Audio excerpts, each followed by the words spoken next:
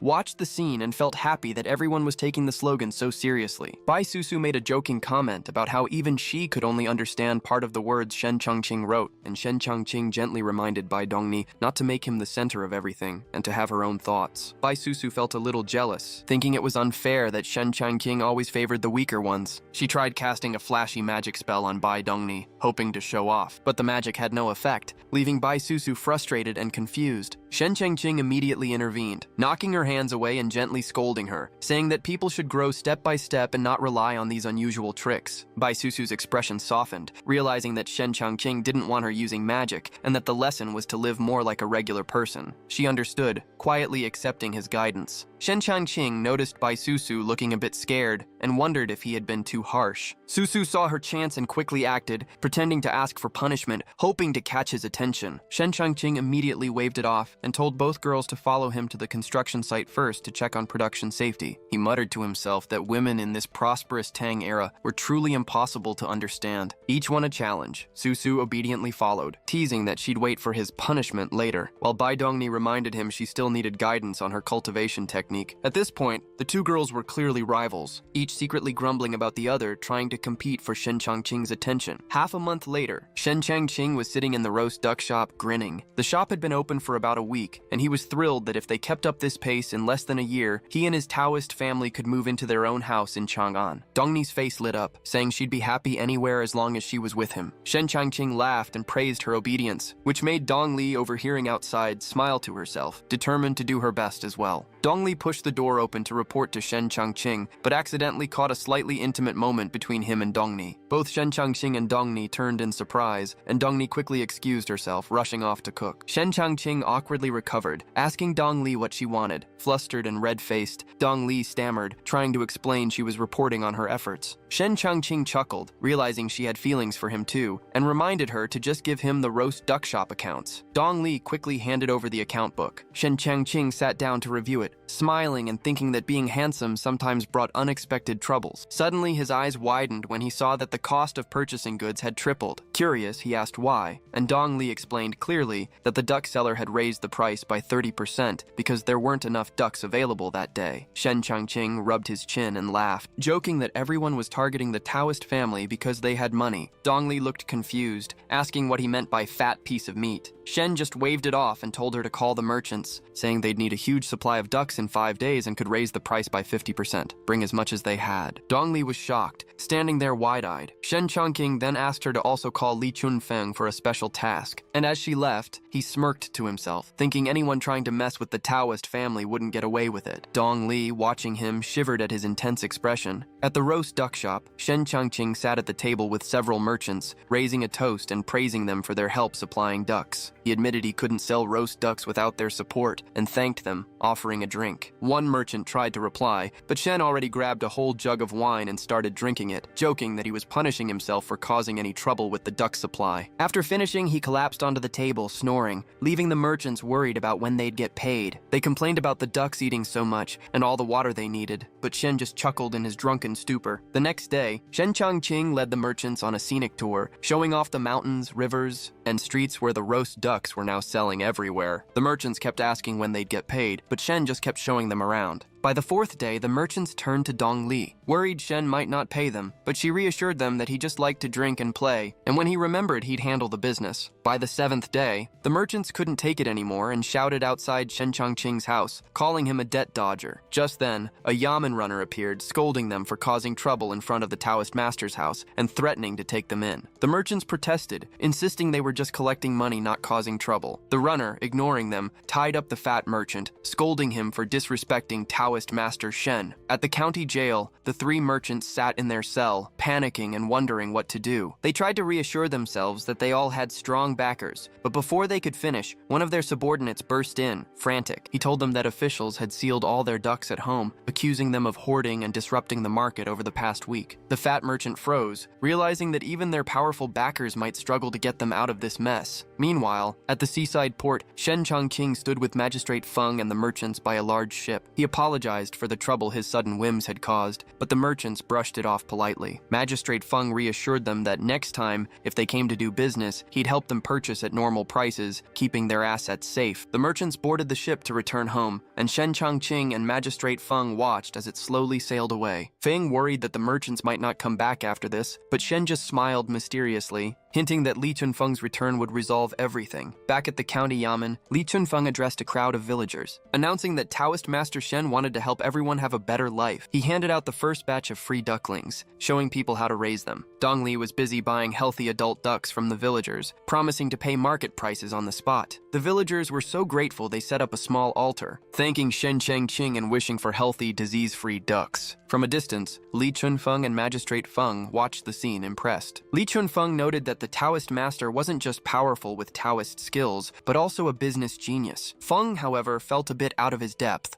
sweating nervously, unsure if he was being looked down on. Li Chunfeng reassured him that Jingyang County's affairs depended entirely on Feng, and once everything was settled, he would return to Chang'an with Shen. Feng promised he would do his best. Outside Chang'an, at the Changqing Temple, the morning scene was lively. Shen Changqing was in the courtyard doing exercises with 3 young ladies, the little fox spirit and his young disciple Li Ji. Li Ji was practicing flexibility. Bai Dongni focused on toning her muscles. Little Qing was working on her wasp waist, and the little fox spirit was doing a tricky one-arm handstand, sweating buckets even though she was holding perfectly still. Shen Changqing watched them all and thought happily about how nice life was. Big house, talented beauties, and his disciples doing well. The next morning, Shen Changqing stepped out of his room, stretching and smiling. He was enjoying the fresh start of the day when Yuan Shouqing suddenly ran in and knelt before him, eager to become his disciple. Yuan explained that after overhearing Li Chunfeng discussing the Tao with his own teacher, he felt compelled to learn from Shen Changqing and even joked that if he wasn't accepted, he might have to find a quiet place elsewhere. Shen Changqing, a bit flustered, quickly agreed to accept him. Yuan Shucheng immediately tossed aside his sword, kowtowed, and formally became Shen Changqing's disciple. Just then, Li Chunfeng arrived, surprised to see Yuan Shouqing. The two greeted each other respectfully, and Shen Changqing, watching the formalities, shook his head, muttering that it had become a bit chaotic with everyone calling each other titles. Later, outside Shen Changqing's mansion, a man came running in panic, shouting for help. A young man in black clothes followed, dropping a few coins into a wooden box while trembling and clutching his neck, clearly terrified. He begged Shen Changqing to show mercy, looking completely desperate. Old Yuan Shucheng asked the young man to do a quick divination. The guy, still clutching his neck and trembling, threw the coins down hard. They landed in a triangular pattern. Yuan Shucheng quickly explained that the reading showed the young man was safe, no danger at all. The young man, still scared and confused, shouted that he'd felt weak and short of breath since last night and didn't understand how he could be fine. He even warned everyone to stop worshipping, saying the whole thing was a scam. Yuan Shoucheng got angry and tried to explain, but Shen Changqing stepped in calmly, smiling a little. He told him the problem was simple and handled it himself. Shen Changqing walked around the young man, making him panic even more. He asked if the young man wanted to live or not. Terrified, the young man stammered about being in broad daylight and not expecting any harm. Shen Changqing then asked him to take off his clothes to check for the supposed unclean energy. Hesitant at first, the young man complied, revealing a surprisingly fit physique. Shen Changqing opened his fan and lightly waved it. Immediately, the young man felt relief and shouted in amazement that he was cured. Shen Changqing explained that the solution was simple. He just needed to kowtow to the 3 pure ones. The young man knelt repeatedly, clearly experienced in such rituals, which impressed Shen Changqing. After finishing, the young man sheepishly asked what he needed to do next. Shen Changqing told him to put his clothes back on, but to leave the shirt off. Confused, the young man asked Yuan Shucheng why the shirt was special. Yuan explained it wasn't actually magical or cursed. There was nothing wrong with it at all. Shen Changqing leaned back in his chair, smiling, and told everyone not to get worked up over ghosts and spirits. He explained that most problems weren't supernatural at all, and jokingly said the young man's tight collar was probably the real issue. Everyone looked a bit confused but didn't question it. The young man quickly ran off, thanking Shen Changqing for saving him. Later that night,